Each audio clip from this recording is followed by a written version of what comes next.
My name is A.R. Booth. I am the author of the Melissa Curae Chronicles, and today I am joined by Roy R. Bates, the children's book author of Ernie the Little Garden Snake book series, and one of my amazing beta readers for my novel. How are you? I'm doing fine, thank you. It's nice to talk to you after uh, all these. I guess it's been a couple of years now that you've been Yeah, here. yeah, it's been a while. Yeah. um, uh, would you like to tell the viewers a little about yourself, about your writing and all that stuff? Well, about myself, I'm just.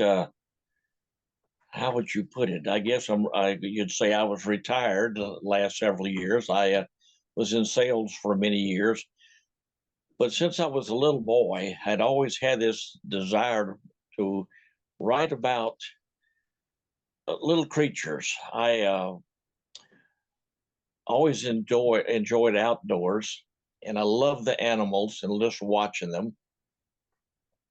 And because of that, I just felt that urge inside to tell about them and my experiences with them. Matter of fact, all the little animals within my books are I've dealt with them throughout my last 70 some odd years, and it's been so exciting. That's really cool. Um, I haven't been able to probably read, your books, but I have looked at the artwork and all that stuff, and they look really adorable, and I feel like that's a type of book if I had known about them when I was a kid, I would have loved them. I could Well, just you know, tell.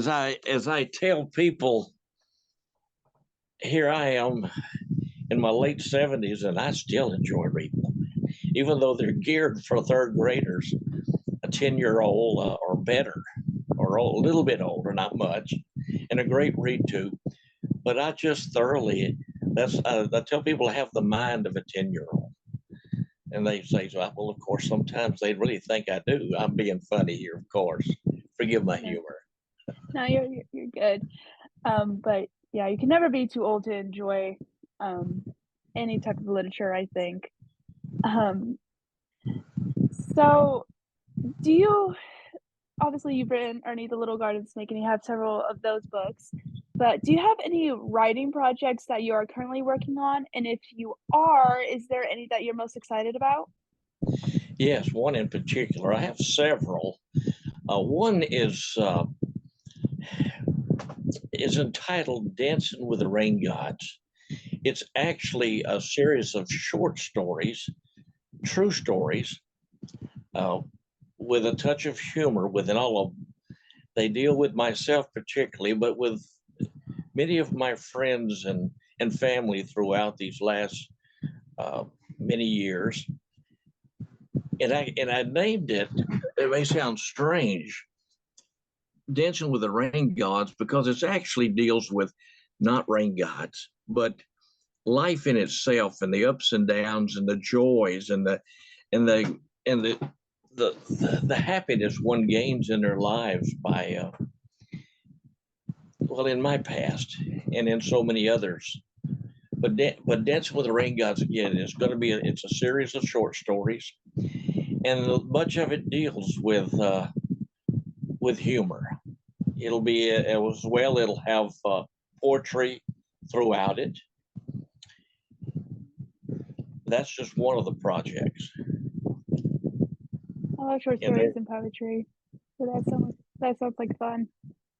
Well, in addition to the book on the short stories, then there will be a book that'll be just primarily poetry that goes back some 30 years plus. And that's an exciting one too. I still have all this I have records stored away. It's a matter of going back into them and just putting it all on the page and getting it Yeah. completed. It is exciting, really. Yeah, I must say that you inspire me with your writing. That Thank it's you. inspired me to get back into my writing even more. Uh, I'm glad. that I that it did. Because yeah, it's always hard to get what you're thinking in here onto the page because I feel like everyone has a story that they want to tell that they have to share with everyone else, but it's really difficult to get it onto the page. So it's nice to know that that you're writing some more again. Oh yes, absolutely. And you just love it. You really do. It can become somewhat of an obsession. That's good or bad. Yeah, my friends could say especially with the past month or so with me, marketing this book, that nonstop. All I'm talking about is my writing in my book, and like, oh, please be quiet. But I Yeah, think we all need something to obsess over every once in a while. A little healthy obsession. we do. We tend to learn when it becomes too much of an obsession with those that are around us. I feel, for example, I feel like my wife, bless her heart, she has a little notary business right here in this office. And when the people come in, I tend to go into my alter ego. He's known as Oscar Hinkle-Dinkle. If I might, I was a clown for many years, and I don't know if you can see this or not. And that's him. Oh yeah. Oh. And because of it, in other words, and what I'm leading to is that the humor in this character, which is again my alter ego, Oscar Hinkle-Dinkle, the hobo clown, he's very humorous. He's the one deep down in. So what happens is people come in here, and to me, they're a whole new audience. It just comes natural. And so, unfortunately, she gets to hear the same stuff over and over. And so, but nevertheless, we need to be serious. Certainly, we may call it an obsession sometimes, but I suspect we don't let it go to the point to where that's all we think about. But we have to have some obsession in writing, or you'll never do it. I think, and I tell people this. They say, "Well, how do you do this?" Because everyone I've meet just about says, I always wanted to write a book," and I say, "Well, the secret is you have to quit wishing and just do it. Stop Yeah. wishing." That's not so easy. Nope. It's not. No, no. I can definitely tell you it's not easy. That like I said with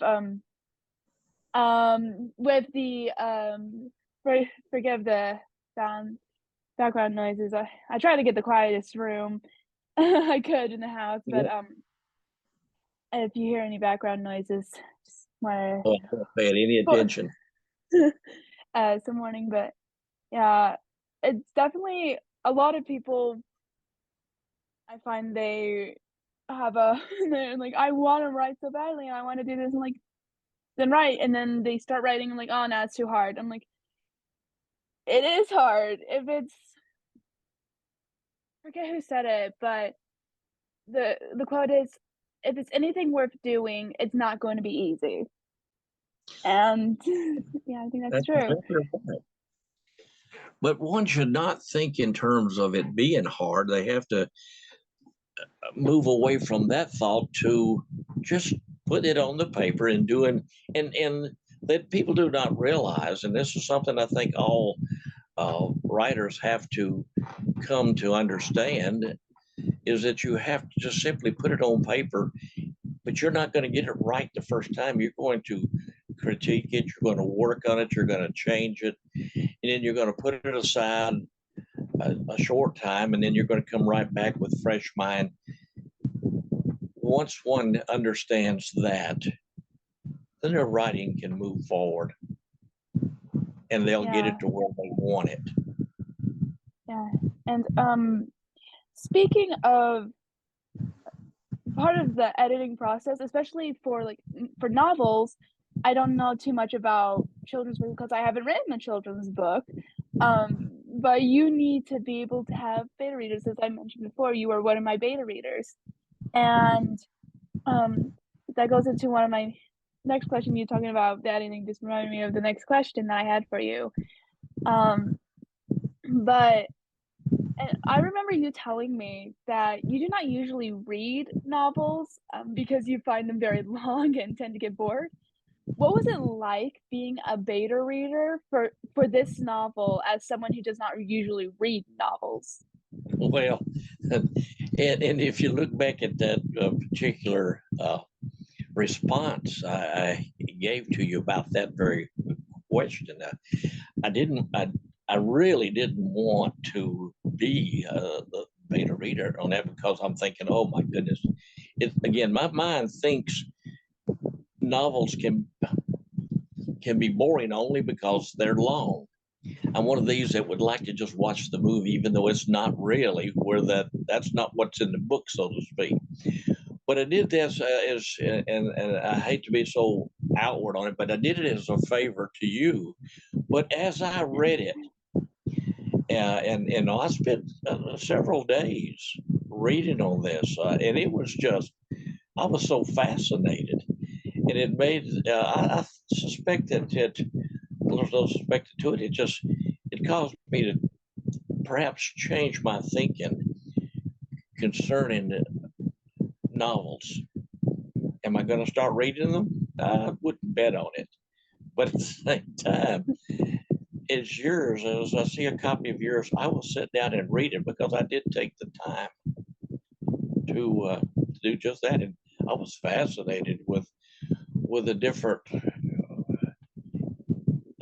I wouldn't call them creatures because there's people there, but it's just like they were so unique. But I enjoyed reading that. I truly did, and I say that with all sincerity. Yeah, and I truly appreciate you reading it because I know you did it as a favor, and I really appreciated your point of view as from an author to an author because it's really helpful for an author to see it from another author's point of view, but also from a type of reader who wouldn't normally read what you write. That's a great um, point. That is actually a great point. Yes. yeah.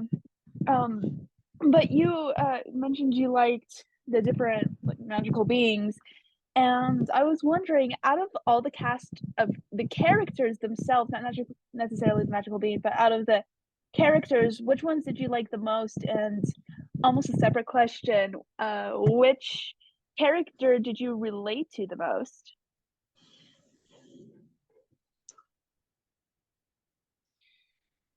The main character, the little girl. Melissa? That's it, Melissa.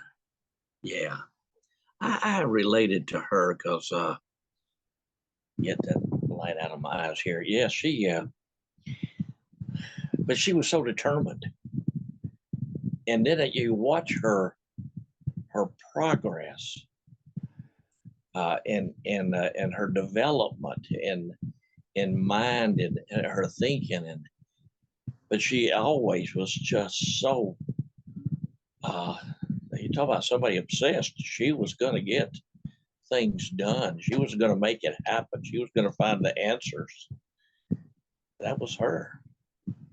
And she was persistent beyond one's imagination sometimes. And then she also experienced much disappointment, but she come through that. It was so much. She was so much real life. Uh, it's just the way it is. But she developed, and you could see that as you went from chapter to chapter, and your heart went out for her to her. But she was probably my most favorite. But I think she should have been. Yeah. Although, one Um, other thing I might mention, I was also impressed with several of those who met her. And I do not necessarily remember all their names, but there were characters that she befriended who really didn't want to befriend her, and yet she brought them into her inner circle as she somewhat come into theirs. It's like she didn't force them, but it was like they just couldn't resist. It was interesting.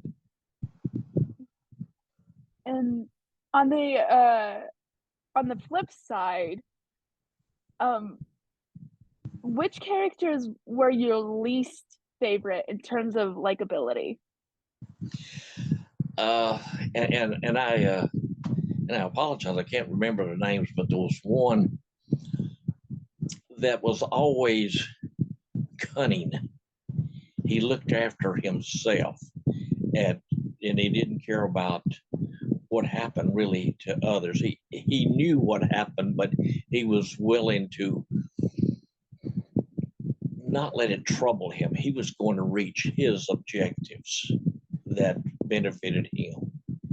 Was it Cradon or I'd have to trying go to back and think? but I, but he kept. I mean, he was always in the inner circle, but at the same time, he was whatever he was going to do. It was going to benefit him regardless, Yeah. without sort of giving away the secret to very many. He kept things hidden, but he was right there in the group together. Yeah. Uh, I think I know who you're talking about, but I don't want to say their names for That's all right. case of spoilers. But I mean, he was always there, but he had another side to him. Yes. I know exactly who Now you're you, talking about. now you know for sure that I actually read it, don't you?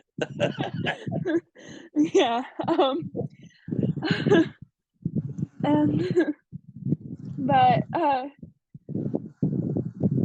keep the questions about my novel as brief as possible. But without spoiling the novel, what was your favorite part? I would say it was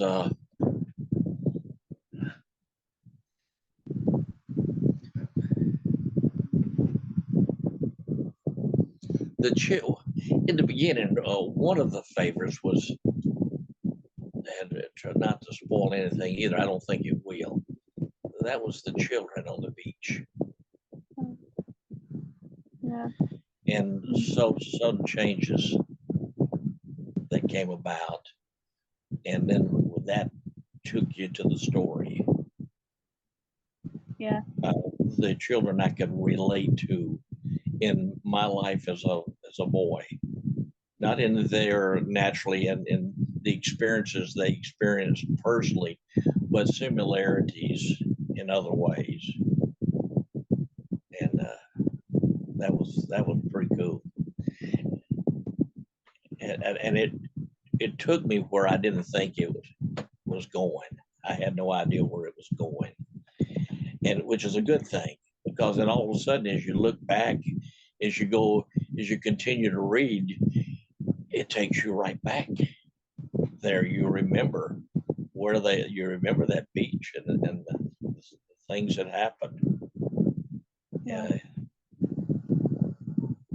Yeah, I try to with I think it's important with writing to include elements of real life even though it's not real.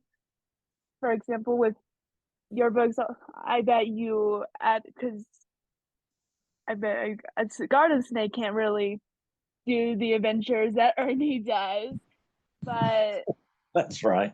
there's the importance of making sure you give your characters, no matter how unreal they are, some realism. Be able to say that because our writing is showing what we perceive life. It's I keep on remembering all these different types of quotes, but there's another one that I remembered that fiction and fantasy is not a way to escape from the world, it's a way to see the world. And I think that it's very important, no matter what you're writing, whether it be a novel or a children's book or poetry or whatever it is, to be able to bring across, show the world in a different way through these amazing or fantastical or colorful types of settings and characters. I think that's very important. I have to fully agree. I'm impressed that you can see this, and I say that not from a negative point, meaning you, you are not of age like I am, thank goodness yet, but you have, and this is meant as a compliment, but you tend to grasp that often young people don't grasp it so early. They have to experience things, unfortunately. That's the nature of life. Most have to experience things before they can actually get a vision in their minds of what it's really like. If we read the books, if we studied the characters within them, then we could gain a lot of wisdom in our own lives, but simply either in putting in our own lives some of their better ways, as well as not allowing ourselves to become like some of their worst ways, for lack of a better way of putting it. Yeah. Um, We can and learn from them, meaning simply we can learn the good and the bad and hopefully discern it to the point that it improves our own lives for the benefit of not only us, but others. For yeah. what improves us certainly improves others if we allow it. Um, and I think when you are writing, it is also our writing is expressing part of who we are and expressing part of our beliefs and part of um, what we want in the world, and the type of people we want to message with that writing is also equally important to our audience. And I just was wondering, when you were writing um, the all the Ernie books, the Garden Ernie the Garden Snake, what what audience were you thinking of specific? Obviously for, children, but what exactly did you want the audience to know? You know what they're really all about, particularly children? They're about bringing some joy and happiness, some humor, to bring those smiles upon their faces, because we all deal with life. We have our ups and downs, as one would say, but in our writings, we can. Well, again, it depends on what we're writing. With the children's books, it, my life personally has been one to try to bring joy and bring some laughter, especially laughter, in others, even for just a moment. That was the very reason I was writing them. I could envision, and it made me very. Uh, I was uplifted in writing them. I felt really good about telling these little character stories, which was me inside, and so that I I was writing them there again just to bring some joy and some laughter and some just that in the lives of other people. When I finish my short stories, that's what it's all about, is that they can see the funny things that happen to us. And if we look back, even from years ago when something perhaps in our life wasn't so fun, it was very difficult. we can look back and find perhaps the funny, the humor that was in it. I can tell you, I've had so many times now, so many of my my jokes. I shouldn't use that term, but that's what it is. Some of my humor often is developed from some of those most difficult and unpleasant moments in life. And I look back and found, but that's what I want to put in the books is find the don't be unhappy. Find happiness out there and joy in your life, and you can do that through reading of books like this one. Yours, they tend to, I was a fan of Harry Potter's I when love they Harry came. Potter. Oh, I tell you, I had a friend of mine that yeah, I consider myself quite religious, and he is of a different persuasion. But he said, "Why would you go watch that? It's all that wizards and all that stuff and witches." I said, and he said, "You're going to be thinking you can make all these spells." I said, "Look, I loved Superman when I was a boy, and I wore a cape, but I never jumped off a roof." The point was, you know, and and the point being is that they're just cool to see that. It just makes your imagination. I'm reminded, and I don't mean to kind of keep you here, but when Star Wars came out, my youngest son Raymond was 8 years old, and we're sitting in this theater, and it is sold out, standing room only. And here he is, this little 8-year-old boy, and he's watching all of these fighters coming out of from the universe on different sides. And he could tell, he knew who the good guy was and the bad guy. And suddenly, this theater was just as quiet as a mouse watching this intense fighting scene. And all of a sudden, as one of the bad guys was slipping up on Han Solo, he hollers out, "There he is behind you." And the point was, I mean, just out loud. And they heard it, and the audience just broke up with laughter that he was so much into this movie. That her writings touched this little boy. He was looking out for the good guy, but they came to life. Yeah, it's it's definitely very fun. Every once in a while, we know dragons are real, but we still like to see or read about a fire-breathing dragon soaring Oh, across the sky. Like, we don't, and we obviously we know that um all these other things from different different magic things, like the magic in my book doesn't exist, but I want it to. well, I it does in a way, doesn't it? In our yeah, mind yeah, and the imaginations of others. And it yeah. releases us from the everyday world. But it doesn't, I mean, it just brings a reward within each person. It gives them reward of escaping real life without realizing we're really escaping it. Yeah. Well, unfortunately, I accidentally we are running out of time. Um, Okay. and so I just want to say thank you so much for taking the time to be able to do this. Um, I know it took some time out of your day, and so I do really appreciate it.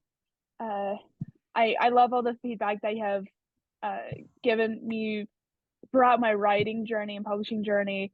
So I really, really appreciate this. Thank you so much. Uh, Thanking you for asking, and you just keep writing. It's been a And pleasure. it's been a pleasure talking to you again. Tell your family hi for me. I will. Okay. Okay. Bye. Bye.